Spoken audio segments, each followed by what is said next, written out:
সন্তান যত বড়ই হোক না কেন বাবার কাছে সন্তান কখনো বড় হয় না এবং বাবার ভালোবাসা সবসময় সন্তানের জন্য একই রকম থাকে। এ নিয়ে ছোট্ট একটি শিক্ষণীয় গল্প বলছি। যদি ভালো লাগে গল্পটি তাহলে লাইক কমেন্ট শেয়ার করতে ভুলবেন না। একদিন এক বৃদ্ধ বাবা এবং তার ছেলে ড্রয়িং রুমে বসে কথা বলতেছিলেন। বাবার বয়স হবে 80+ আর ছেলের বয়স হবে 40।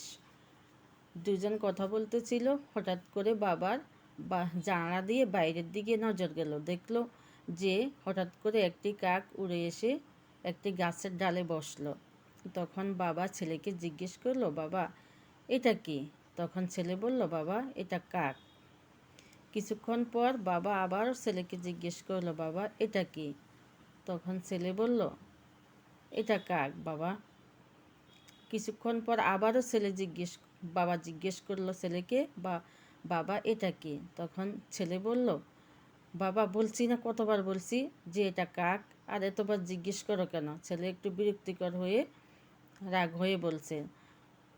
তখন বাবা সেখান থেকে উঠে গেল, গিয়ে তার আলমারি খুলে তার পুরনো একটা ডায়েরি ছিল। ডায়েরির পাতাগুলো একদম ছিঁড়ে ছিঁড়ে অবস্থা। তখন বাবা সেই ডায়েরিটা নিয়ে একটি পাতা উল্টিয়ে দেখলো পাতাটা একদম ছিঁড়ে ছিঁড়ে অবস্থায়। সেখানে তারিখ এবং দিন লেখা ছিল যখন ছেলের বয়স 3 বছর ছিল, আর বাবা এবং ছেলে তখন ওই ড্রয়িং রুমে সোফাতে বসেছিল। তখন 3 বছরের ছেলে বাবাকে জিজ্ঞেস করলো, বাবা বাইরে একটি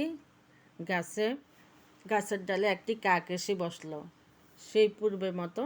তখন ছেলে বাবাকে জিজ্ঞেস করলো, বাবা এটা কি? তখন বাবা বলল, এটা কাক। তারপর আবারও জিজ্ঞেস করলো, বাবা এটা কি? তখন বাবাই বলল যে এটা কাক। এভাবে এক এক করে ছেলে 20 থেকে 25 বার বাবাকে জিজ্ঞেস করলো, বাবা এটা কি? কিন্তু বাবা কখনো রাগ হয়নি। বাবা বারবার হাসি মুখে খুশি হয়ে উত্তরটা দিতেন, বলল যে বাবা এটা কাক।